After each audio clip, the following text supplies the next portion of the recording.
Hello and welcome to Frontrunner Motorsport and the next battle with the greatest touring car driver ever super tournament. If you haven't voted in the last few battles, check out the playlist, link in the description. Vote on each one and your favourite may become the all-time GOAT of touring cars. This week we have two more gladiators entering the arena, fighting to the death, to begin their journey on their way to glory. And this time it is two older legends of the sport in British master Andy Rouse and Australian megalith Dick Johnson. Who is better? Well, I will lay down an argument for each one and then you decide on your favourites by leaving a vote in the comments below, just the name of your pick and maybe a reason. So with that, let's begin. Andy Rouse versus Dick Johnson. Who will reign supreme? So we will be going back to the early 70s for both these drivers, and as they both had such long careers, we will run through the series they are most known for and then look at some other bits and bobs they did. Andy Rouse got his start in motorsport as an engineer for the Broadspeed team. He'd have class success instantly in 1973 in a Ford Escort RS 1600 and finished 4th overall in the championship. In 1974 he'd raced a Triumph Dolomite to class success once again, and this time finished runner-up to the Hillman Avenger driven by Bernard Unett.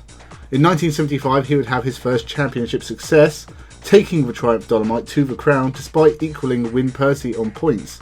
Rouse had more class wins and was therefore champion. The old class system was ridiculous. After another year in the Dolomite, Broadspeed went bust and Andy Rouse would spend a few years with Gordon Spice in a Ford Capri while setting up his own team. In 1983 he'd turn up in a Rouse Sport Alfa Romeo GTV6 and despite missing the first 3 rounds would take the championship, only after Steve Soper in a Works Rover was disqualified from the championship. In 1984 Andy Rouse would turn up in his own Rover and win the championship again, beating the Class A Works Rover team. In 1985 he'd win his 4th and final championship, this time in a Ford Sierra, meaning he won 4 championships for 4 manufacturers. He'd continue with a Sierra in different forms for the majority of his career going forward. In 1986 he would take yet another class win but no championship, and he skipped most of 1987 whilst competing in the World Touring Car Championship. In 1988 in the RS500 Cosworth he dominated Class A, but the few races he didn't win either due to punctures or mechanical issues meant he lost out in the championship despite some great battles with Steve Soper. 1989 was much the same, with Rouse fighting hard with Rob Gravitt in a Class A, leaving the door open for John Clernan to win the less competitive Class C and the championship. The final year of the Sierra came in 1990 and this time Gravitt got the better of Rouse. But big changes came to the BTCC for 1991, the death of the class system and the rise of the 2-litre formula. Andy Rouse ran the Works Toyota project, taking 3 wins and 3rd in the championship. He would partner champion Will Hoy for 1992, and it was the latter who was in the title chase, but Andy Rouse still managed to take his final 2 wins. 4 championships and 60 wins would be the most success any driver would have until Colin Turkington managed to match it in 2021, meaning it stood for nearly 30 years, despite Jason Plato and Matt Neal overtaking Rouse's win total. Andy Rouse would miss most of 1993 as he prepared the Ford Mondeo for racing. Once it did turn up, it was the best car in the field, and Paul Radisich almost challenged for the title. Andy Rouse would retire after 1994, running the Ford team still after, but they would only have the Ford contract for 1995, before running a semi-works Nissan entry for 1996 that didn't go so well.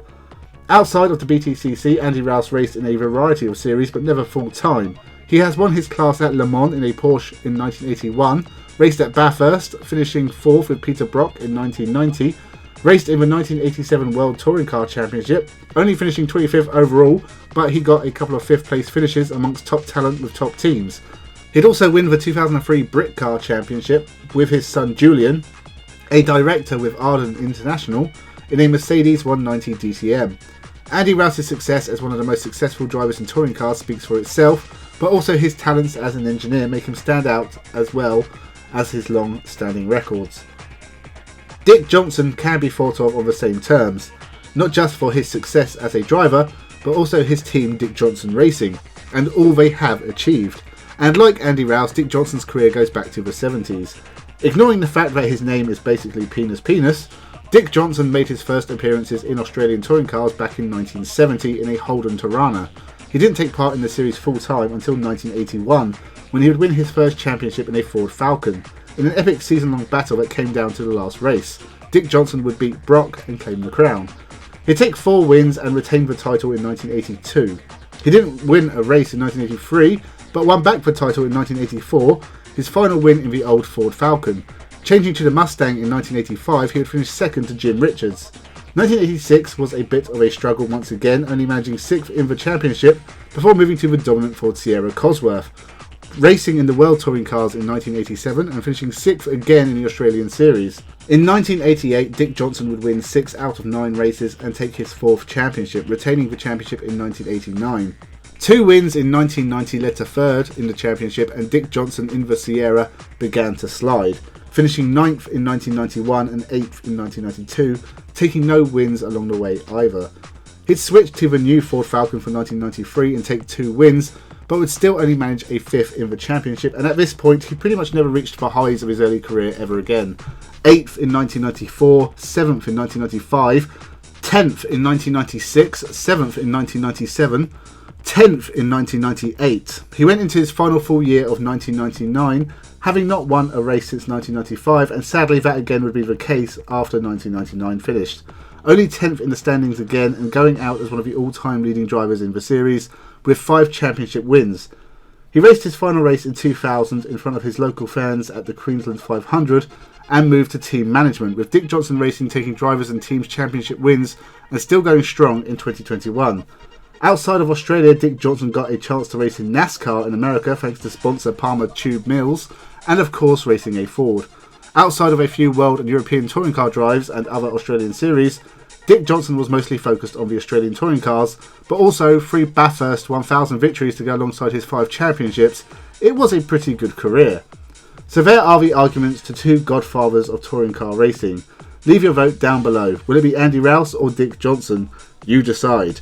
Make sure you vote on the previous rounds in the series, all in a playlist linked down below. Make sure you subscribe so you don't miss any of the action. Leave a like and tell your friends. Thank you for watching and have a good one.